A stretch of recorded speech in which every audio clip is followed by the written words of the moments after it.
अस्सलामुअलैकुम। Welcome to my channel Urdu centre voice. तमाम video updates के लिए उर्दू सेंटर वॉइस को सब्सक्राइब करके बेल नोटिफिकेशन को ऑन कर दें। तो आइए सुनते हैं आज की वीडियो में किसी की ज़िंदगी पर बीता एक सच्चा और अनोखा पुरअसरार किस्सा। सवार होने को तो मैं उस ट्रेन पर सवार हो गया था, लेकिन रास्ते भर डरता आया था कि हस्बे मामूल अपनी आदत के मुताबिक अगर आज भी ये ट्रेन लेट हो गई तो फिर मैं क्या करूँगा। मेरे दोस्त ने मुझे मना किया था कि मैं इस ट्रेन से ना आऊँ, क्योंकि ज़्यादातर ये ट्रेन लेट पहुँचती है और अगर ज़्यादा लेट हुई तो फिर मैं परेशानी में पड़ जाऊँगा। उसने ये भी कहा था कि आने से पहले मैं उसे फ़ोन कर दूँ ताकि वो स्टेशन पर मुझे लेने आ जाए, लेकिन मैंने उसे फ़ोन नहीं किया था और इसी ट्रेन से सफ़र भी शुरू कर दिया। दरअसल मैं एडवेंचर का शौकीन हूँ। लोगों को हैरत ज़दा करना मेरी आदत सी बन गई है।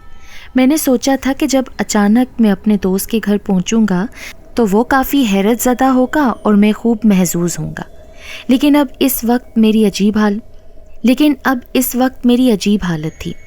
ट्रेन हस्बे मामूल आज भी 4.5 घंटे लेट पहुंची थी। नतीजा ये कि 4:30 बजे मैं उस स्टेशन पर पहुंचने के बजाय 9 बजे पहुंच सका था। मैंने अपनी घड़ी की तरफ देखा, ठीक 9 बजे थे।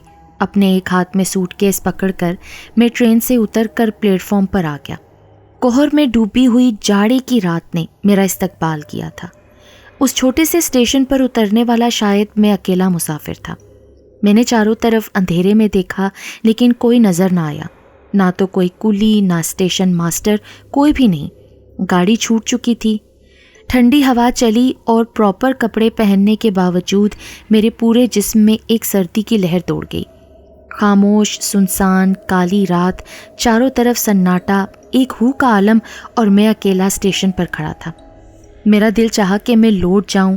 मैं मुड़ा भी, लेकिन ट्रेन जा चुकी थी और ट्रेन के आखिरी डब्बे की सुर्ख लाइट ने मेरा मुंह चढ़ा दिया।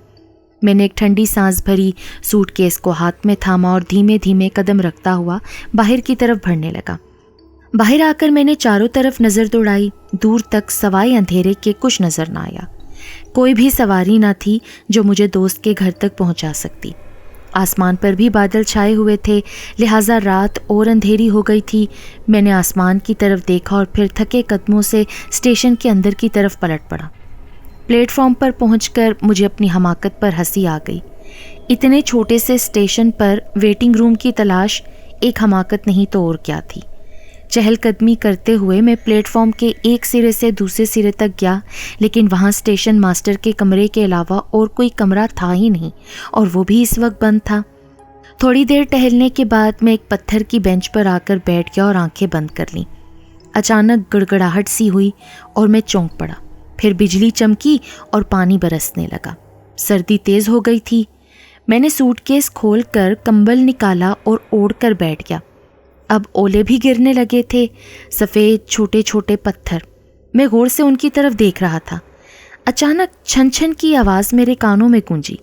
मैंने जल्दी से पलट कर देखा, लेकिन अंधेरे में कोई नज़र ना आया। छन छन की आवाज़ बदस्तूर आ रही थी। ओले गिरने बंद हो गए थे और ठंडी हवा इतनी तेज़ी से चलने लगी थी कि मेरे दांत बज रहे थे। साई साई करती हुई हवा की आवाज़ें यूं लग रही थीं जैसे चुड़ैलें नाच रही हों और खबीस रूहें कहकहा लगा रही हों। मैं सहमा सुकड़ा हुआ बैठा था और अपने आप को कोस रहा था। अचानक छन छन की आवाज़ और तेज़ हो गई। मैंने गौर से चारों तरफ देखा, लेकिन कोई भी नज़र ना आया।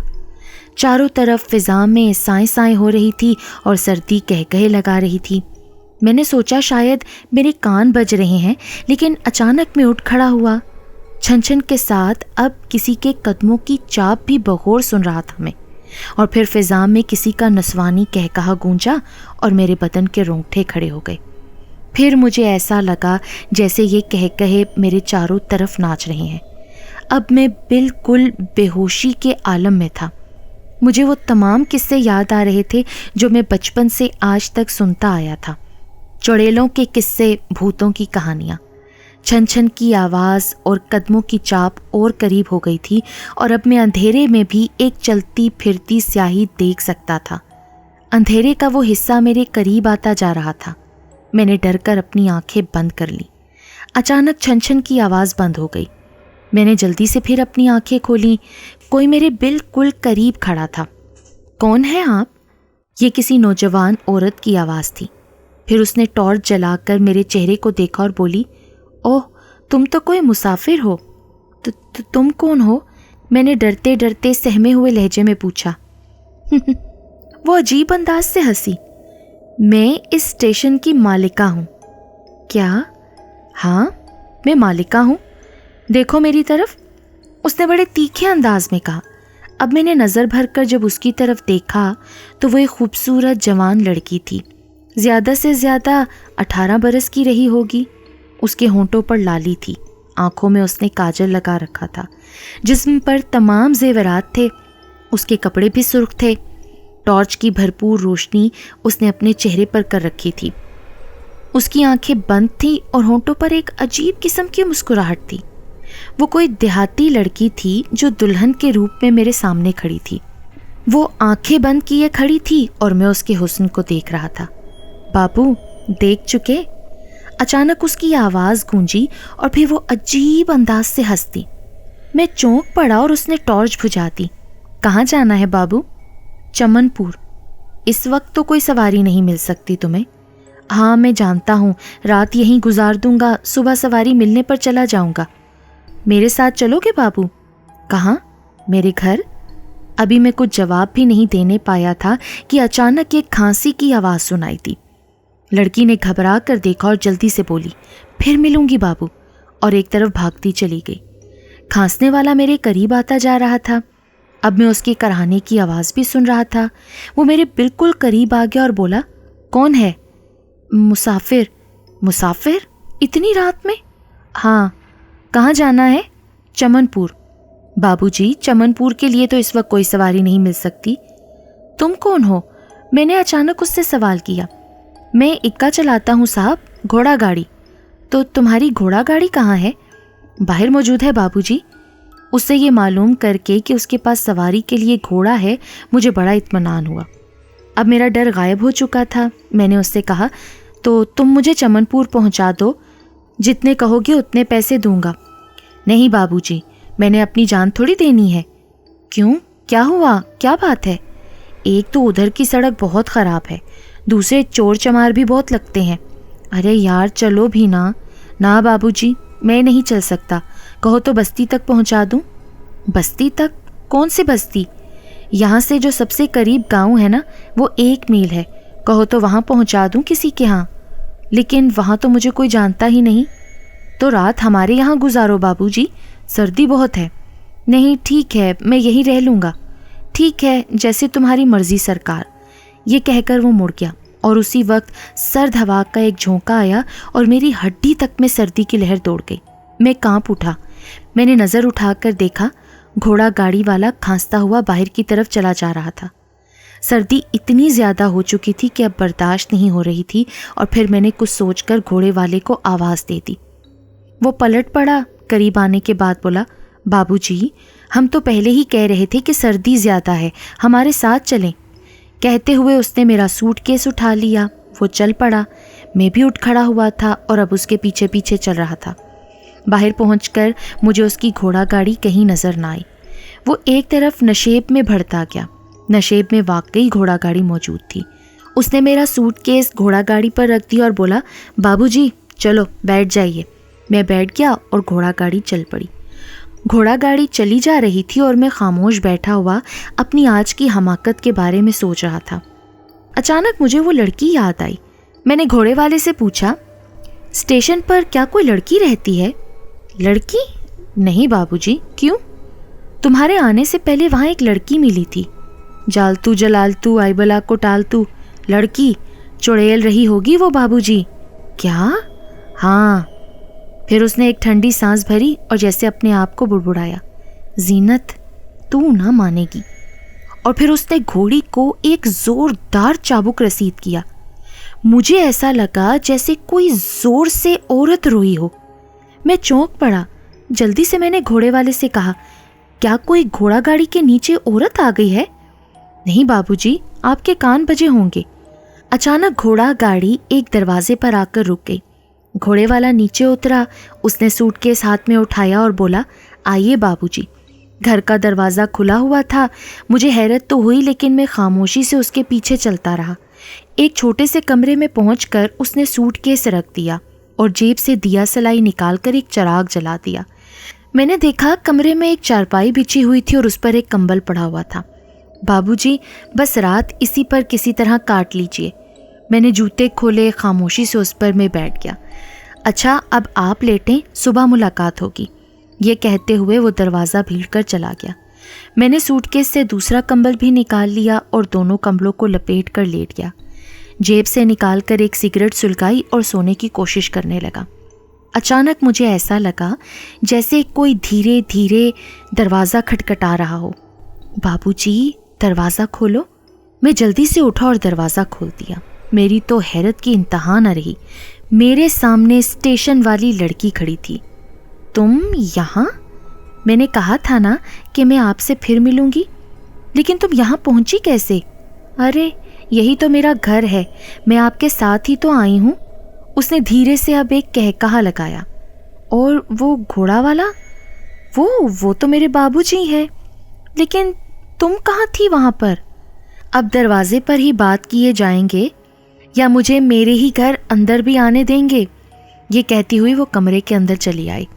ओहो, उसने कपकपाते हुए कहा। सर्दी बहुत है ना आज। और फिर वो मेरे कंबलों के बीच में घुस गई। मैं अभी तक हैरत से उसकी तरफ देख रहा था। आओ ना बाबूजी, उसने एक अंगड़ाई लेकर कहा। सर्दी आज बड़े गज़ब की है और मुझे लगा वाकई सर्दी बहुत ज़्यादा है। मैं उसकी तरफ बढ़ा। आओ ना बाबूजी। उसने मेरा हाथ पकड़कर मुझे चारपाई पर बिठा लिया और फिर वो मेरी तरफ बढ़ी और उसने कपकपाते हुए कहा, सर्दी। और फिर वो मेरे सीने से लिपट गई और फिर सारी रात वो मेरी दुल्हन बनी रही। सुबह अब करीब आ गई थी। वो मुस्कुराकर मेरी तरफ देख रही थी। उसने मेरे होंठों को आखिरी बार चूमकर कहा, अब बस, अब मैं चली, बाबा आते होंगे, फिर मिलेंगे। वो उठ खड़ी हुई। मैंने सिगरेट जलाकर उसकी तरफ देखा और अचानक मेरे जहन में ना जाने क्या आया। मैंने उससे पूछा, अच्छा ये तो बता दो, रात तुम आई कैसे थी? आपके साथ? लेकिन तुम नज़र तो नहीं आई थी। घोड़ा गाड़ी में तो मैं अकेला था, तुम कहाँ बैठी थी? बैठी? वो बड़े ज़ोर से हंसी। मैं ही तो गाड़ी खींच रही थी। याद नहीं तुमको, जब तुमने बाबा से स्टेशन पर किसी लड़की का जिक्र किया था तो बाबा ने मुझे एक चाबुक मारा था। ये देखो, मेरी पीठ पर नील बन गया है। क्या? ये कहकर उसने मुझे अपनी पीठ पर नील दिखाया। वाकई वहाँ चाबुक का निशान था। मेरे जहन में झमाके से वो मंजर घूम गया जब घोड़ा गाड़ी वाले ने घोड़ी को चाबुक मारा था और चाबुक पड़ने से औरत के रोने की आवाज़ आई थी। बस फिर क्या था, मेरे हवासों पर अंधेरा छाता चला गया और मैं बेहोश हो गया। जब मैं होश में आया तो मेरा दोस्त मेरे सामने खड़ा था। मैं कहाँ हूँ? स्टेशन पर, मेरे दोस्त ने कहा। फिर गुस्से से बोला, ये क्या हरकत थी? रात भर सर्दी में अकड़ गए, मर जाते तो? अगर कहीं इस वक्त इत्तेफाक से मैं ना आ जाता तो तुम्हारी ना जाने क्या हालत होती। क्या? मैंने हैरत से कहा। लेकिन मैं तो बस्ती के एक मकान में था, वहाँ घोड़े वाला और लड़की। यार, ख्वाब देखा होगा तुमने, सूरत तो देखो जनाब की। घोड़े वाला और लड़की, मेरे दोस्त ने कहका लगाया। नहीं यार, मैं सच कह रहा हूँ। मेरे साथ गांव में चलो तो मैं तुम्हें वो घर भी दिखा दूंगा जहाँ मैंने रात बसर की है। मेरे जिद करने पर मेरा दोस्त मुझे बस्ती की तरफ ले चला। हमें घोड़ा गाड़ी में रवाना हुए। मैं रास्ता बताता जा रहा था और मेरा दोस्त हैरत से देख रहा था। और फिर हमारी घोड़ा गाड़ी रात वाले मकान के पास पहुंच गई। मकान में ताला लगा हुआ था। मैंने मकान की तरफ इशारा करते हुए कहा, यही वो मकान है। लेकिन जब घोड़े वाला इस मकान के पास आया था तो इसका दरवाज़ा खुला हुआ था। मेरे दोस्त ने बड़े ताज्जुब से कहा, ये मकान? हाँ यार, यही मकान। रात क्या हुआ था? मेरे दोस्त ने मुझसे पूछा। मैंने अपने दोस्त को शुरू से लेकर आखिर तक सारा वाक़या बता दिया। पूरा वाक़या सुनने के बाद मेरे दोस्त ने एक कहका लगाते हुए कहा, यार तुमने यकीनन ख्वाब देखा होगा। पर वो क्यों? अरे भाई, ये मकान तो पिछले 8 बरसों से बंद है। इस मकान का मालिक वाकई एक घोड़ा गाड़ी वाला था, ये सही है। और ये भी गलत नहीं कि उसकी एक लड़की थी, लेकिन आज से 8 साल पहले वो दोनों तो मर चुके हैं। لیکن یہ کیسے ہو سکتا ہے؟ گھوڑا گاڑی والے نے ایک شخص سے اپنی بیٹی کی شادی کی، لیکن لڑکی کو یہ شادی پسند نہیں تھی، وہ کسی اور سے محبت کرتی تھی۔ جس رات لڑکی دلہن بنائی گئی اس نے زہر کھا لیا اور اس کا باپ اس کے غم میں پاگل ہو گیا۔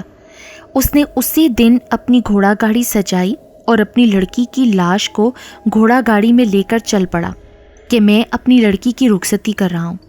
پاگل تو تھا ہی، گھوڑا گاڑی پتہ نہیں کس طریقے سے چلا رہا تھا کہ وہ کھائی میں چلی گئی۔ اس طرح اپنی بیٹی کی لاش کے ساتھ وہ بھی مر گیا۔ اسی دن سے یہ مکان بند ہے۔ میں نہیں مانتا یار، مکان کھلوا کر دیکھو۔ میں نے رات سگریٹ پی تھی، رات بھر سویا تھا یہاں۔ میرے پاس سوٹ کیس تو تمہارے پاس ملا تھا، اور اب یہ واقعہ بھول جاؤ میرے دوست۔ لیکن جب میں نے بہت اصرار کیا تو مکان کھولا گیا۔